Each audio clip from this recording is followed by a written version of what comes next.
Hi students मास lifestyle आपण मानक स्वागत। आज आम देखा अष्टम श्रेणी जो आपण मैंने परीक्षा देवाक जाऊँगी NMMS। तो सही NMMS परीक्षा रे आम आज नुआ क्वेश्चन नहीं आसीचु जो क्वेश्चन की आपण मैंने आगरू देखि नथिबे। आज हूँ से नुआ क्वेश्चन एक नुआ तरीका देखंतु NMMS रो फुल फॉर्म कौन ना National Means cum Merit Scholarship. तो से स्कॉलरशिप को जो मैंने पाइबा को इच्छुक अच्छा से मैंने निश्चित ए वीडियो को देखंतु एवं ए वीडियो को देखिकी आपण मैंने निश्चित भाव में परीक्षार उत्तीर्ण हो पारे। तो देखंतु आम देखा आमर कौन दि जाइए ना देख आमर NMS परीक्षा रे टाइम हूँ आमर 90 मिनिट एवं फुल मार्क हूँ 90 मिनिट 90टा क्वेश्चन को 90 मिनिट। तो से समय आमर देती पूर्ण संख्या रही 90 एवं प्रश्न संख्या 90 एवं पृष्ठा संख्या 16टा दि जाइए एवं यहाँ सेट ए रे देती। देखो आम सेट ए को आज आलोचना करवा एवं सेट ए रे कौन कौन देती ना विभिन्न प्रकार प्रश्न देती 4टी ऑप्शन दे 4टी ऑप्शन नु आम गोटे को बाछिबा। देख पिला माने आमर रही 1 नंबर रही क्यों मसीहारू भारत में मानविक अधिकार आयोग काम करुछि केते मसीहार पिला माने 1990 1992 1995 1993 केते पिला माने ना आमर होची 1993 बुझीला कि नहीं। से भाई रही 2 नंबर रही ना 1950 मसीहा जानुआरी 26 तारिख में भारतर संविधान कार्यकारी हैला बेलू से केतोटी धारा थिला केतोटी रे 7टी 295टी 220टी एवं 395टी जानिछे कि नहीं पिला माने समस्त एटा हूँ आमर 395टी। विश्वर सर्वप्राचीन लिखित संविधान क्यों देशर सर्वप्राचीन संविधान रही ना युक्तराष्ट्र अमेरिका जापान ऑस्ट्रेलिया और भारत ये आमर 4टी ऑप्शन रही कौटा भाव में पिला माने ना आमर रही कौन ना आमर युक्तराष्ट्र अमेरिका नाई कि पिला माने। नेक्स्ट रही कौन ना निम्नोक्त क्यों राज्य में द्विसदनीय विधानमंडल रही नहीं निम्नोक्त क्यों राज्य में द्विसदनीय विधानमंडल नहीं उत्तर प्रदेश महाराष्ट्र बिहार एवं छत्तीसगढ़ कौटारे पिला माने ना आमर ऑप्शन नंबर डी रे रही छत्तीसगढ़ रे बुझीला कि नहीं। तापरे 5 नंबर देछि निम्नोक्त क्यों पदाधिकारी राज्य विधानसभार अधिवेशन आह्वान करती और अधिवेशन परिसमाप्ति घोषणा करती मुख्यमंत्री उपबाचस्पति बाचस्पति एवं राज्यपाल किए रे पिला माने ना ऑप्शन नंबर डी रे रही आमर ना राज्यपाल बुझेगा कि नहीं। से भाया निर्णायक भोट निम्नोक्त मध्य किए दे थांती बाचस्पति ना राष्ट्रपति ना प्रधानमंत्री ना उपराष्ट्रपति किए रे पिला माने ना आमर किए दे थाए ना बाचस्पति दे थाए बुझेगा कि नहीं। से भाया ऑप्शन आमर 7 नंबर देछि ना कौन सी सभ्य गृहर बिना अनुमति रे गृहर समस्त अधिवेशन निम्नोक्त क्यों निम्नोक्त केते दिन पर्यंत लगातार अनुपस्थित रहिले से तार सभ्य पद हराइबे 40 दिन 50 दिन 60 दिन एवं 70 दिन केते पिला माने ना आमर 60 दिन रे बुझेला कि नहीं ना आमर 60 दिन रे हराइबे। 8 क्वेश्चन रही कौन ना जदि कौन सी व्यक्ति संसदर सभ्य न होई मंत्री भाव नियुक्ति होती ताले तांको निम्नोक्त केते दिन मध्य संसदर जेकोसी गृहर सभ्य भाव निर्वाचित होगाक पड़ो 3 मास 6 मास 9 मास एवं 1 वर्ष कौटार पिला माने ना आमर बी रही कौन ना 6 मास रे बुझेगा कि नहीं। तापरे क्वेश्चन नंबर 9 रे रही निम्नोक्त केते दिन मध्य अध्यादेशटी संसद रे गृहीत नहेले यह स्वतः अकामी हो जाए 4 सप्ताह 6 सप्ताह 12 सप्ताह एवं देछि कौन ना 9 सप्ताह बुझेगा कि नहीं। तो ऑप्शन नंबर आमर बी रे रही ऑप्शन नंबर बी हूँ 6 सप्ताह बुझेगा कि नहीं। आमर 10 नंबर कौन रही देख ना 10 नंबर रही ग्राम्य उन्नयन मंत्रालय द्वारा निर्धारित ग्रामीण विकास योजना गुड़िक निम्नोक्त कहार सहायता निर्देशित नियमानुसार कार्यकारी हुए तहसीलदार सब कलेक्टर वीडीओ पंचायत राज मंत्री क्या द्वारा पिला माने ना ऑप्शन नंबर आमर सी रे क्या द्वारा ना आमर वीडीओ द्वारा बुझेगा कि नहीं।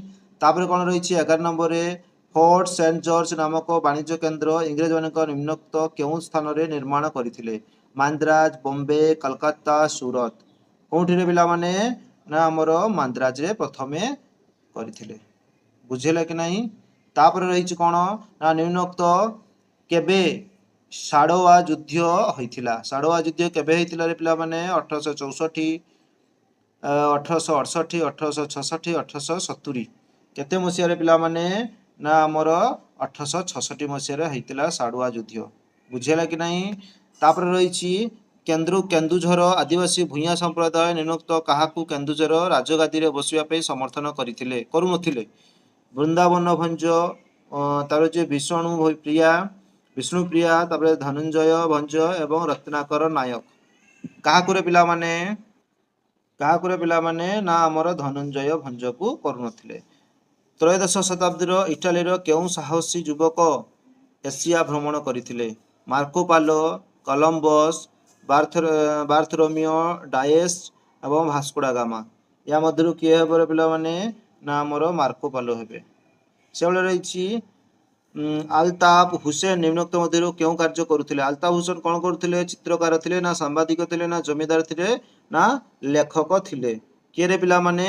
ନା ଲେଖକ ଥିଲେ। ବୁଝିହେଲା କି ନାହିଁ? ସରସ୍ୱତୀ ବିଳାସ ଗ୍ରନ୍ଥ କିଏ ରଚନା କରିଥିଲେ?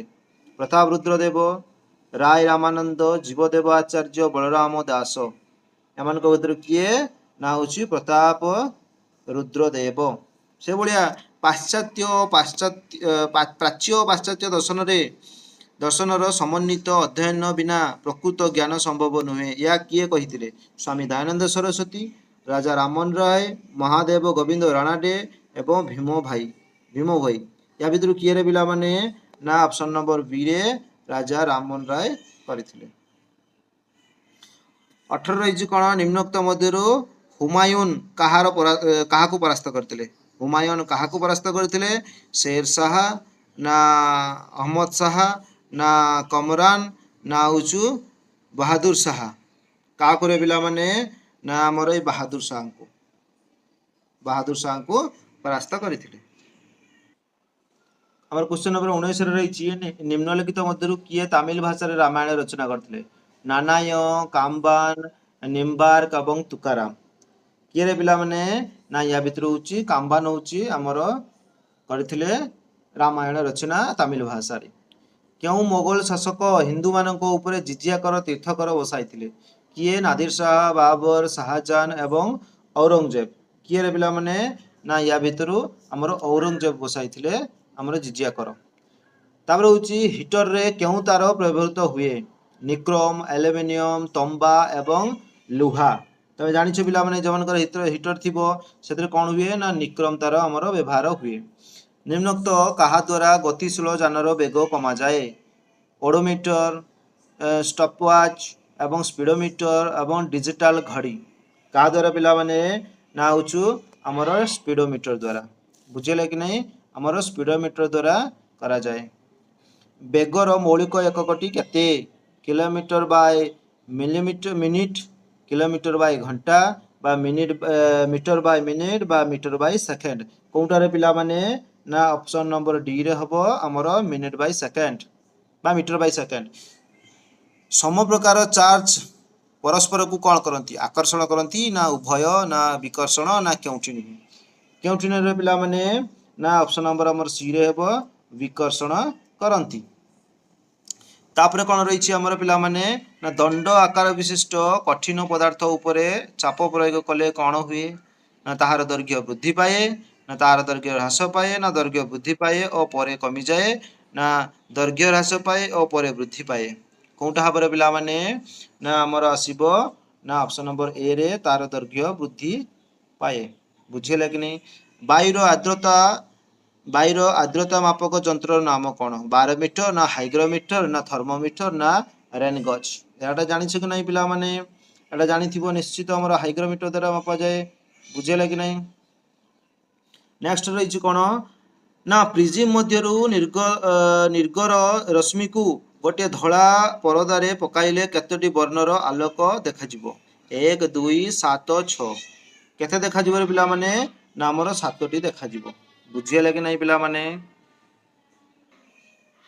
ଆମର 28 ରେ କଣ ଦେଇଛି ପିଲାମାନେ ନା ଡେସ୍ ସାହାଯ୍ୟରେ କ୍ଷୀଣ ବିଦ୍ୟୁତ ସ୍ରୋତ ମପା ଯାଏ। ଏନିମୋମିଟର ତାପରେ ଏମିମିଟର ଦିଆଯାଇଛି, ତାପରେ ଭୋଲ୍ଟ ମିଟର, ତାପରେ ହେଇଛି ଗାଲଭାନୋମିଟର ଏବଂ ଏନିମୋମିଟର। କୋଉଟାରେ ଦେଖିବା ପିଲାମାନେ ନା ଆମର 28 ନମ୍ବରରେ କଣ ରହିଛି ନା ଅପସନ ନମ୍ବର ସି ରେ ହେବ ଗାଲଭାମିଟର ଦ୍ୱାରା। ବୁଝିଲେ କି ନାହିଁ? ସେଭଳିଆ ରହିଛି କେଉଁ ଅଧାତୁ ବିଦ୍ୟୁତ ସୁପରିବାହୀ, ବିଦ୍ୟୁତ ତା ମଧ୍ୟ ଦେଇ ପ୍ରବାହିତ ହୁଏ। ତମ୍ବା, ହୀରା, ଗ୍ରାଫାଇଟ, ଫସ୍ଫରସ ଏଟା ସମସ୍ତେ ଜାଣିଥିବ ନିଶ୍ଚିତ ଭାବରେ ଗ୍ରାଫାଇଟ ଦ୍ୱାରା। ବୁଝିଲେ କି ନାହିଁ? ସେଟା ଅଧାତୁ ନା।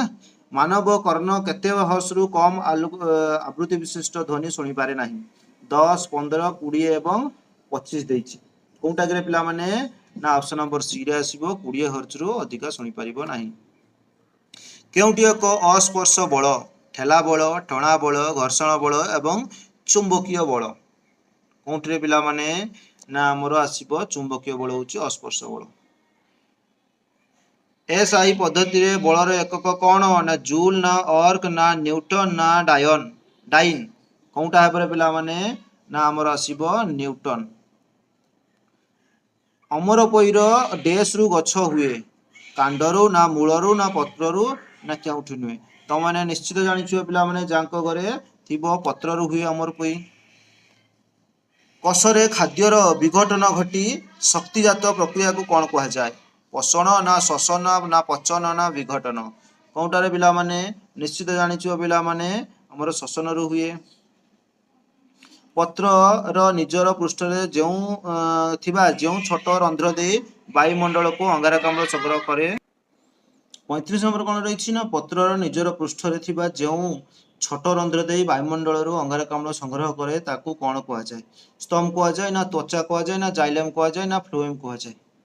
କୋଉଟାରେ ପିଲାମାନେ ନିଶ୍ଚିତ ଜାଣିଥିବ ପିଲାମାନେ ତମେମାନେ ନା ଆମର ସ୍ତମ୍ଭ ଦ୍ୱାରା ହୁଏ। ନାଇକିରେ ପିଲାମାନେ ସ୍ତମ୍ଭ ଦ୍ୱାରା ହୁଏ। 36 ରେ ରହିଛି ନିରୁକ୍ତ କେଉଁ ଅବସ୍ଥା ରେଶମ ପୋକର ଜୀବନ ଚକ୍ରର ଶେଷ ଅବସ୍ଥା? ଅଣ୍ଡା, ପ୍ୟୁପା, ଲାର୍ଭା, ରେଶମ କୀଟ? ଏଟା ହଉଛି ଆମର ପ୍ୟୁପାରା। ମଣିଷର ଗୁଣସୂତ୍ର ସଂଖ୍ୟା କେତେ ଯୋଡ଼ା? 46, 21, 22 ଏବଂ 23। କେତେ ହେବରେ ପିଲାମାନେ ନା ଆମର 37 ନମ୍ବରରେ କେତେ ହେବ ନା ଆମର ଡି ରେ ହେବ 23 ଯୋଡ଼ା। ସମସ୍ତେ ଜାଣିଛ। ପୃଥିବୀର ପ୍ରଥମ ଟେଷ୍ଟ ଟ୍ୟୁବ୍ ବେବି କେବେ ହୋଇଥିଲା? କେବେରେ ପିଲାମାନେ 1976, 1977, 1978, 1979ରେ? କେତେରେ ପିଲାମାନେ ନା 1978 ମସିହାରେ ହେଇଥିଲା। ବୁଝିଲା କି ନାହିଁ? ସେଭଳିଆ ରହିଛି କଣ ସାଁବଳିଆ ପ୍ରଜାପତିର କେଉଁ ଅବସ୍ଥା? ଲାର୍ଭା, ନା ଡିମ୍ବ, ନା ପ୍ୟୁପା, ନା ଇମାଗୋ? କେଉଁଟାରେ ପିଲାମାନେ ନା ହଉଛୁ ଆମର 39 ନମ୍ବରରେ କୋଉଟା ହବରେ ପିଲାମାନେ ନା ହବ ଆମର ଲାର୍ଭା ହେବ ପ୍ରଥମେ। ତାପରେ ହଉଛି ମନୁଷ୍ୟ ରକ୍ତରେ ଥିବା କେଉଁ କୋଷଟି ତାର ଆକୃତି ପରିବର୍ତ୍ତନ କରିଥାଏ? WBC, RBC, ଅଣୁଚକ୍ରିକା ଏବଂ ରୁଧିର ପ୍ରଲସି? କେଉଁଟାରେ ପିଲାମାନେ ନା ଅପସନ ନମ୍ବର ଏ ରେ ହବ ଆମର WBC। କେଉଁ ପ୍ଲାଷ୍ଟିକ୍ସରୁ ଅଗ୍ନି ନିରୋଧକ କପଡ଼ା ପ୍ରସ୍ତୁତ କରାଯାଏ? ମେଲାମାଇନ୍, ଫର୍ମିକା, ଭେକେଲାଇଟ୍, ତାପରେ ଆକ୍ରିଲିକ୍? କୋଉଟାରେ ପିଲାମାନେ ନା ଅପସନ ନମ୍ବର ଏ ରେ ଆସିବ ଆମର କଣ ହବ ନା ମେଲାମାଇନ୍। ନିମ୍ନ ପ୍ରଦତ୍ତ ମଧ୍ୟରୁ କେଉଁଟି ଜୀବଘ୍ନ? ସୋଡ଼ିୟମ କାର୍ବୋନେଟ୍, ତାପରେ ହଉଛି ସୁରାସାର, ତାପରେ ଷ୍ଟ୍ରେପ୍ଟୋମାଇସିନ୍ ଏବଂ ଇଷ୍ଟ? ୟା ଭିତରୁ କୋଉଟାରେ ଆସିବ ପିଲାମାନେ ଷ୍ଟ୍ରେପ୍ଟୋମାଇସିନ୍। ଭେଣ୍ଡି ଫସଲରେ ଦେଖାଯାଉଥିବା ୟେଲୋ ଭେନ୍ ମୋଜାଇକ୍ ରୋଗ କେଉଁ ଅଣୁଜୀବ ଜନିତ ରୋଗ? ସେଟା କବକ, ନା ଭୂତାଣୁ, ନା ବୀଜାଣୁ, ନା ଆଦି ପ୍ରାଣୀ? କୋଉଟାରେ ପିଲାମାନେ ନା ଆମର ଆସିବ ଭୂତାଣୁ। ସେଟା ହଉଛି ଆମର ଭୂତାଣୁ। ତାପରେ ହଉଛି ସିମ୍ବାଦି ଉଦ୍ଭିଦର ଚେରରେ ଥିବା ଗଣ୍ଠିରେ କେଉଁ ବୀଜାଣୁ ଥାଏ? କ୍ଲୋଷ୍ଟ୍ରିଡିୟମ, ତାପରେ ହଉଛି ଆଜାଟୋବ୍ୟାକ୍ଟର, ତାପରେ ହଉଛି ରାଇବୋଜିୟମ, ତାପରେ ହଉଛି ସାଲମୋନେଲା? କୋଉଟାରେ ପିଲାମାନେ ନିଶ୍ଚିତ ଜାଣିଥିବ ଆମର ରାଇବୋଜମ। କାନାଡ଼ାର 5 ଭାଗ ଭୂମି ନିରୁକ୍ତ କେଉଁଥିପାଇଁ ବ୍ୟବହୃତ ହୁଏ? ବନଭୂମି ପାଇଁ, ନା କୃଷି ଭୂମି ପାଇଁ, ନା ଚାରଣ ଭୂମି ପାଇଁ, ନା ଆଉ ଅନ୍ୟାନ୍ୟ କିଛି ଭୂମି ପାଇଁ? ଏଟା ଆମର କଣ ହବ ନା କୃଷି ଭୂମି ପାଇଁ ବ୍ୟବହାର ହୁଏ। ଓଡ଼ିଶାରେ ନିରୁକ୍ତ କେଉଁ ଜିଲ୍ଲାରେ ସର୍ବାଧିକ କ୍ରୋମାଇଟ୍ ଗଚ୍ଛିତ ଅଛି? ଯାଜପୁର, କଟକ, ଢେଙ୍କାନାଳ ଏବଂ କେନ୍ଦୁଝର? କେଉଁ ଜିଲ୍ଲାରେ ପିଲାମାନେ ନା ଯାଜପୁରରେ ଅଛି। ନିମ୍ନୋକ୍ତ କେଉଁ ମସିହାରେ ଭାରତରେ ପ୍ରଥମେ ଝୋଟକଳ ସ୍ଥାପିତ ହୋଇଥିଲା? ଭାରତରେ 1845, 1850, 1855, 1860 ମସିହାରେ? କେତେରେ ହେଇଥିଲା ପିଲାମାନେ ନା 1855 ହେଇଥିଲା ଜାଣିଛ। ନଳକୂପରେ ମିଳୁଥିବା ଜଳ ପ୍ରକୃତ ପକ୍ଷେ ଡ୍ୟାସ୍ ଜଳ, ସେଟା ଭୂତଳ ଜଳ ନା ଭୂପୃଷ୍ଠ ଜଳ ନା ନଦୀ ଜଳ ନା ଝରଣା ଜଳ। ଏଟା ଜାଣିଥିବ ଆମର ଭୂତଳ ମାଟି ତଳରୁ ଆସିଛି ମାନେ ନିଶ୍ଚିତ ଭୂତଳ ଜଳ ହେଇଥିବ। କେଉଁ ମାଟିରେ ବକ୍ସାଇଟ୍ ଅଧିକ ପରିମାଣରେ ଥାଏ? ଲାଲ ମାଟି, କଳା ମାଟି, ଧୂସର ମାଟି ଏବଂ ଧଳା ମାଟି। କେଉଁ ମାଟିରେ? ନା ଲାଲ ମାଟିରେ ଅଧିକ ପରିମାଣରେ ଆମର ବକ୍ସାଇଟ୍ ଥାଏ। ବୁଝିହେଲା କି ନାହିଁ? ନେକ୍ସଟ ଦେଖିବା ଆମେ। ଆମର ଦେଇଛି ନିମ୍ନଲିଖିତ ମଧ୍ୟରୁ କେଉଁଟି ଦ୍ୱିତୀୟ ଶ୍ରେଣୀଭୁକ୍ତ? ଜଳପ୍ରପାତ, ମହାସାଗର, ମହୀସୋପାନ ଏବଂ ନଦୀ। ତ କେଉଁଟା ହବରେ ପିଲାମାନେ? ଆମର ହବ ମହୀସୋପାନ। ତାପରେ ନିମ୍ନଲିଖିତ ମଧ୍ୟରୁ ଉତ୍ତମାଂଶ ଅନ୍ତରୀପ କେଉଁ ମହାଦେଶରେ ଦକ୍ଷିଣ ସୀମାରେ ଅବସ୍ଥିତ? ଏସିଆ, ଆଫ୍ରିକା, ଦକ୍ଷିଣ ଆମେରିକା ଏବଂ ଉତ୍ତର ଆମେରିକା ଦେଇଛି। କେଉଁଟା ହବରେ ପିଲାମାନେ? ଆମର ବିରେ ଆସିବ କ'ଣ? ନା ଆମର ଆଫ୍ରିକା ଆସିବ। ତାପରେ ଦେଇଛି ଧଳା ଭାଲୁ କେଉଁ ଅରଣ୍ୟରେ ଯିବ? ଉପକ୍ରାନ୍ତୀୟ, କ୍ରାନ୍ତୀୟ ତୃଣଭୂମି, ଜୁଆରିଆ ଏବଂ ସରଳ ବର୍ଗୀୟ। କେଉଁଟାରେ ଆସିବ? ନା ଆମର ସରଳ ବର୍ଗୀୟ ଅରଣ୍ୟରେ ଆସିବ। ତାପରେ ହେଉଛି ସାଲେମ ଲୌହ ଇସ୍ପାତ କାରଖାନା କେଉଁ ରାଜ୍ୟରେ ଅବସ୍ଥିତ? ଝାଡ଼ଖଣ୍ଡ, ଛତିଶଗଡ଼, ପଶ୍ଚିମବଙ୍ଗ, ତାମିଲନାଡୁ। କେଉଁ ରାଜ୍ୟରେ? ଆମର ହେଉଛି ତାମିଲନାଡୁରେ ଅବସ୍ଥିତ। ନିମ୍ନୋକ୍ତ କେଉଁ ଶସ୍ୟ ଯୁକ୍ତରାଷ୍ଟ୍ର ଆମେରିକାରେ ବ୍ୟାପକ ଭାବରେ ଚାଷ କରାଯାଏ ନାହିଁ? ମାନେ ବେଶୀ ପରିମାଣରେ ଚାଷ କରାଯାଏ ନାହିଁ। ମକା, ଝୋଟ, ଗହମ ଏବଂ କପା। କେଉଁଟା ବ୍ୟବହାର କରାଯାଏ ନାହିଁ? ନା ଆମର ଝୋଟଟା ଅଧିକ ପରିମାଣରେ ବ୍ୟବହାର କରାଯାଏ ନାହିଁ। କପା ଚାଷ ପାଇଁ କେଉଁ ମୃତ୍ତିକା ସର୍ବୋତ୍କୃଷ୍ଟ ଅଟେ? ଲୁଣା ଓ କ୍ଷାରୀୟ ମୃତ୍ତିକା, ଲୋହିତ ଓ ପିତ ମୃତ୍ତିକା, କୃଷ୍ଣ ଲୋହିତ ମୃତ୍ତିକା ଏବଂ କୃଷ୍ଣ ମୃତ୍ତିକା। କେଉଁଟା ହେବ ପିଲାମାନେ? ଆମର କୃଷ୍ଣ ମୃତ୍ତିକା ହେବ। ନିମ୍ନୋକ୍ତ କେଉଁ ମାଟିରେ ଅତି ମାତ୍ରାରେ ସୂକ୍ଷ୍ମ ଶିଳାରେଣୁ ସହିତ ଜୀବାଶ୍ମ ମିଶିକରି ଥାଏ? ପଟୁ ମାଟି, ଦରସା ମାଟି, ବାଲିଆ ମାଟି ଏବଂ ମଟାଳ ମାଟି। କେଉଁଟାରେ ପିଲାମାନେ? ନା ଆମର ଅଧିକ ପରିମାଣରେ ରହିଛି ପଟୁ ମାଟିରେ ରହିଛି। ନିମ୍ନୋକ୍ତ ଲେଖା ହେଇଛି ନିମ୍ନୋକ୍ତ କେଉଁ ଦେଶରେ ସର୍ବାଧିକ ଅଞ୍ଚଳରେ କେଉଁ ମହାଦେଶରେ ଅଧିକାଂଶ ଅଞ୍ଚଳରେ ମାଳଭୂମି ରହିଛି? ନିମ୍ନୋକ୍ତ କେଉଁ ମହାଦେଶର ଅଧିକାଂଶ ଅଞ୍ଚଳରେ ମାଳଭୂମି ରହିଛି? ଉତ୍ତର ଆମେରିକା, ଆଫ୍ରିକା, ଦକ୍ଷିଣ ଆମେରିକା ଏବଂ ଅଷ୍ଟ୍ରେଲିଆ। କେଉଁଟାରେ? ନା ଆମର ବିରେ ହେବ ଆଫ୍ରିକାରେ ସବୁଠାରୁ ଅଧିକା ରହିଛି। ସମ୍ବଳ ବିନିଯୋଗର ଆବଶ୍ୟକତା ତଥା ଆଗାମୀ ପିଢ଼ି ପାଇଁ ସେଗୁଡ଼ିକ ସଂରକ୍ଷଣ ମଧ୍ୟରେ ସନ୍ତୁଳନ ରକ୍ଷା କରିବାକୁ କ'ଣ କୁହାଯାଏ? ସର୍ବବ୍ୟାପୀ ସମ୍ବଳ, ଧାରଣୀୟ ବିକାଶ, ସ୍ଥାନୀୟ ସମ୍ବଳ ଏବଂ ବ୍ୟବହାର ହ୍ରାସ। କେଉଁଟାରେ ହେବ ପିଲାମାନେ? ନା ଧାରଣୀୟ ବିକାଶ ହେବ। ସେଭଳି ଆମେ ନେକ୍ସଟ କ୍ୱେଶ୍ଚନ ଦେଖିବା। ଆମର ରହିଛି କ'ଣ? ନା 59 ନମ୍ବର ରହିଛି ଭାରତରେ କେଉଁ ସ୍ଥାନଟି ଭାରତର ସିଲିକନ ମାଳଭୂମି ରୂପେ ପରିଚିତ? ରାଞ୍ଚି, ହାଇଦ୍ରାବାଦ, ପୁଣେ, ବେଙ୍ଗଲୁରୁ। କେଉଁଟା ଭାବରେ ପିଲାମାନେ? ନା ଆମର ଆସିବ ବେଙ୍ଗଲୁରୁ ଆସିବ। ଅପସନରେ ବେଙ୍ଗଲୁରୁ ହେଉଛି ଆମର ଭାରତର ସିଲିକନ ମାଳଭୂମି। ଡ୍ୟାସ୍ ନୀଳ ଲିଟମସ୍ କାଗଜକୁ ଲାଲ କରିଦିଏ? ଚୂନ ପାଣି, ନା ତୁତିଆ ପାଣି, ନା ଫିଟିକିରି ପାଣି, ନା ଲେମ୍ବୁ ରସ ପାଣି। ଆମର ଏଇଟା ଜାଣିଛ ନିଶ୍ଚିତ ଆମର ଖଟା, ଯାହାକି ଲେମ୍ବୁ ରସ ପାଣି। ଆମେ ପିଉଥିବା ସୋଡ଼ା ପାଣିରେ ଡ୍ୟାସ୍ ଥାଏ? ଏସିଟିକ୍ ଅମ୍ଳ, ନା ଲାକ୍ଟିକ୍ ଅମ୍ଳ, ନା ସାଇଟ୍ରିକ୍ ଅମ୍ଳ, ନା କାର୍ବୋନିକ୍ ଅମ୍ଳ। ସୋଡ଼ା ହେଉଛି ଆମର କ୍ଷାରିୟ ଜିନିଷ, ତେଣୁ ଆମର କ'ଣ ରହିଛି? ନା କାର୍ବୋନିକ୍ ଅମ୍ଳ ରହିଛି। ନିମ୍ନୋକ୍ତ ମଧ୍ୟରୁ କେଉଁଥିରୁ ଲିଟମସ୍ ପ୍ରସ୍ତୁତ ହୁଏ? ଲାଇକେନ୍, କାଲାମିନ୍, ତାପରେ ହେଉଛି ସ୍ନେହାମ୍ଳ, ତାପରେ ଆମିନୋ ଅମ୍ଳ। କେଉଁଥିରୁ ହେବ? ନା ଅପସନ୍ ଏ ରେ ହେବ ଆମର ଲାଇକେନ୍ରୁ। ଅମ୍ଳ ଓ କ୍ଷାରକ ମଧ୍ୟରେ ପ୍ରତିକ୍ରିୟା ହୋଇ ଯେଉଁଠି ସୃଷ୍ଟି ହୁଏ ତାକୁ କ'ଣ କୁହାଯାଏ? ପ୍ରତି ଅମ୍ଳ, ନା ଫର୍ମିକ୍ ଅମ୍ଳ, ନା ଲବଣ ଅମ୍ଳ, ନା କାର୍ବୋନିକ୍ ଅମ୍ଳ।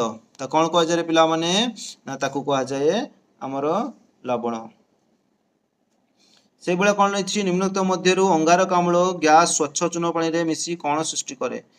Calcium carbonate, calcium hydroxide, calcium bicarbonate, ତାପରେ କ୍ୟାଲସିୟମ କ୍ଲୋରାଇଡ୍। କେଉଁଟା ଭାବରେ ପିଲାମାନେ? ନା ଆମର 64 ନମ୍ବରରେ କ'ଣ ଆସିବ ପିଲାମାନେ? ଅପସନ୍ ଏ ରେ ଆସିବ କ୍ୟାଲସିୟମ କାର୍ବୋନେଟ୍। ଏବଂ ନିମ୍ନୋକ୍ତ ମଧ୍ୟରୁ କେଉଁଟି ରାସାୟନିକ ସମୀକରଣ ବାମ ବର୍ଷରେ ରହିଥାଏ? ଉତ୍ପାଦ, ପ୍ରତିକାରକ, ସଂକେତ ଏବଂ ପ୍ରତୀକ। କେଉଁଟା ଭାବରେ ପିଲାମାନେ? ନା ଆମର ଅପସନ୍ ବି ରେ ଆସିବ ପ୍ରତିକାରକ। ସେଭଳିଆ ତରଳ ଗ୍ୟାସ ପଦାର୍ଥ ହେଉଥିବା ଘର୍ଷଣକୁ କ'ଣ କହନ୍ତି? ଚରମ ଘର୍ଷଣ, ନା ପ୍ରବହ ଘର୍ଷଣ, ନା ସ୍ଥିର ଘର୍ଷଣ, ନା ଗତିଜ ଘର୍ଷଣ। କେଉଁଟା ଆସିବ ପିଲାମାନେ? ଆମର ପ୍ରବହ ଘର୍ଷଣ ଆସିବ। 4.5 କେଜି ଇନ୍ଧନର ସମ୍ପୂର୍ଣ୍ଣ ଦହନରୁ 1,80,000 କିଲୋଜୁଲ୍ ତାପ ମିଳେ। ସେହି ଇନ୍ଧନର କ୍ୟାଲୋରୀ ମୂଲ୍ୟ କେତେ? 4,000 କିଲୋଜୁଲ୍ ବାଇ ଗ୍ରାମ, ନା 4,000 କିଲୋଜୁଲ୍ ବାଇ କେଜି, ନା 4,000 ଜୁଲ୍ ବାଇ କେଜି, ନା 4,000 ଜୁଲ୍ ବାଇ ଗ୍ରାମ। কোনটা হবে ପିଲାମାନେ ନା ଅପସନ ନମ୍ବର B ରେ ଆସିବ 4000 କିଲୋ ଜୁଲ କେଜି। କେଉଁ କୋଇଲାରୁ ଅଳ୍ପ ଖର୍ଚ୍ଚରେ ଉନ୍ନତ ମାନର କକ୍ ପ୍ରସ୍ତୁତ କରାଯାଏ? ଆନ୍ଥ୍ରାସାଇଟ୍, ବିଟୁମିନ୍, ଲିଗ୍ନାଇଟ୍ ଏବଂ ପିଟ୍। କୋଉଟା হবে ପିଲାମାନେ ଆମର ଅପସନ ନମ୍ବର A ରେ ଆସିବ ଆନ୍ଥ୍ରାସାଇଟ୍ ରୁ ପ୍ରସ୍ତୁତ କରାଯାଏ। ଆମର 69 ନମ୍ବର କ'ଣ ରହିଛି? ନିମ୍ନୋକ୍ତ କେଉଁ ନବୀକରଣ ଯୋଗ୍ୟ ସମ୍ବଳ? କେଉଁଠି ନବୀକରଣ ଯୋଗ୍ୟ ସମ୍ବଳ? କୋଇଲା, ପ୍ରାକୃତିକ ଗ୍ୟାସ୍, ପେଟ୍ରୋଲିୟମ ଏବଂ ସୌରଶକ୍ତି। ବୁଝିଲେ କି ନାହିଁ?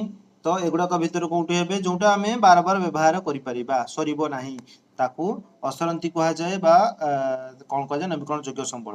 ସେଟା ହେଉଛି ଆମର ସୌରଶକ୍ତି। ନେକ୍ସଟ ରହିଛି କ'ଣ? କଳଙ୍କିହୀନ ଇସ୍ପାତରେ କ'ଣ ଥାଏ? କ'ଣ ଥାଏ? ଲୁହାଯୁକ୍ତ କାର୍ବୋନ, ଲୁହାଯୁକ୍ତ ଇସ୍ପାତ ବା ଇସ୍ପାତ, କ୍ରୋମିୟମ, ନିକେଲ, ଇସ୍ପାତ ଯୁକ୍ତ ନିକେଲ।